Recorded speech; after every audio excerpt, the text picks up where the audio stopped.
Hello everybody!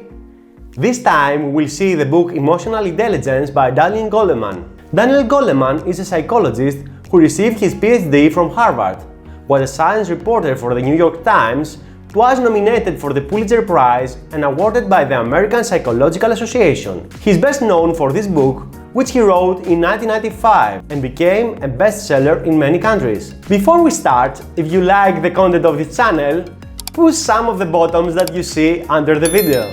The emotional brain. The brain has three levels, which is a result of our evolution. First, the primitive, reptilian level, where the basic vital functions such as respiration and metabolism are regulated. Second, the emotional level, limbic system, where the emotion, learning and memory take place. Most of our emotional life is generated by this system, which is unconscious and fast. We have inherited this system from our prehistoric evolution, when quick reactions were a matter of life or death.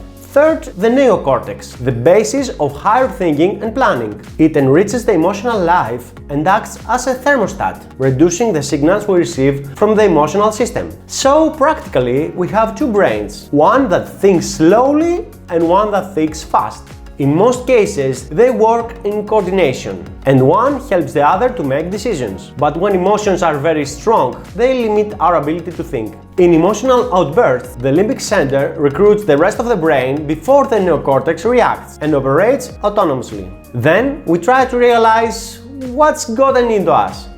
Amygdala, hippocampus. Two important parts of our emotional systems are the amygdala and the hippocampus. Amygdala. It is the emotional center. Without it, there is no interest in social interactions, competition, cooperation, and perception of social status. It helps us to assess a situation, and when it decides that there is danger, it emits an alarm. The sensory signals received by the body pass through it before going into neocortex and lead to faster reactions without cognitive involvement. Thus, it is in privileged position to blackmail the brain to function accordingly to it. Hippocampus is the center of emotional memory. It remembers the circumstances in which an emotional event occurred, and under similar circumstances in the future creates the same emotions. In conjunction with the amygdala, it commands us to react to presents in ways of the past, even if the case is vaguely similar. Emotional intelligence.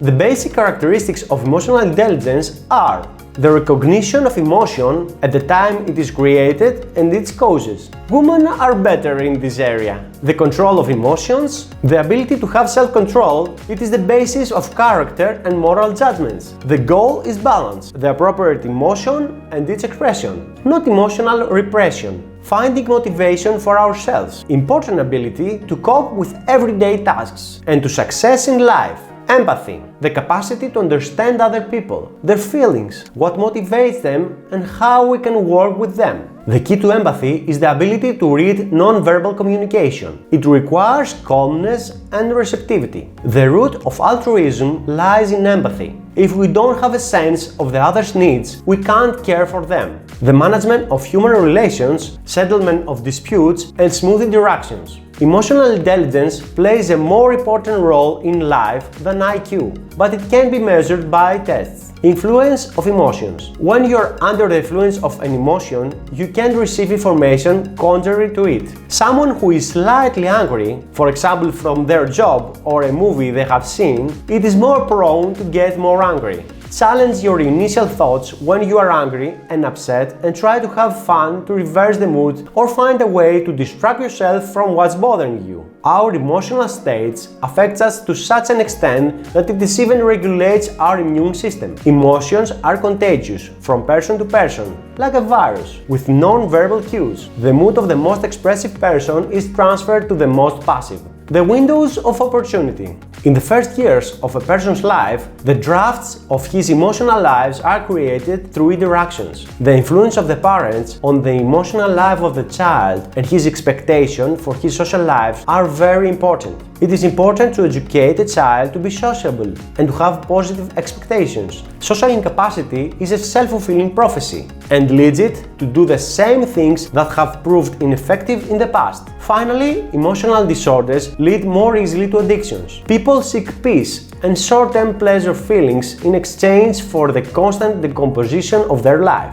What I think about the book. The effect of emotion in all areas of our lives, social, economic, health, decision making, etc., has been studied for decades. We are not firm people who make decisions based on data, but rather we use logic to justify the decision that the emotion has made in advance. The book aims to teach us the importance of emotions, to observe it when it happens to us and others, and to use it to improve our decision and our standard of living. Although the practical advice given in this book are relatively few, just realizing the scientific findings is enough to look at the situation that have happened to us in the past through another point of view and constantly identify ways we can apply them in the future. Once you understand that, you can stop seeing it everywhere.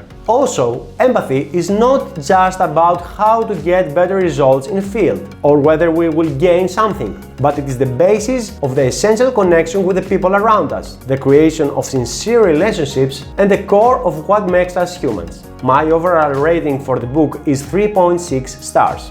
Thank you very much for supporting the channel and see you in the next video.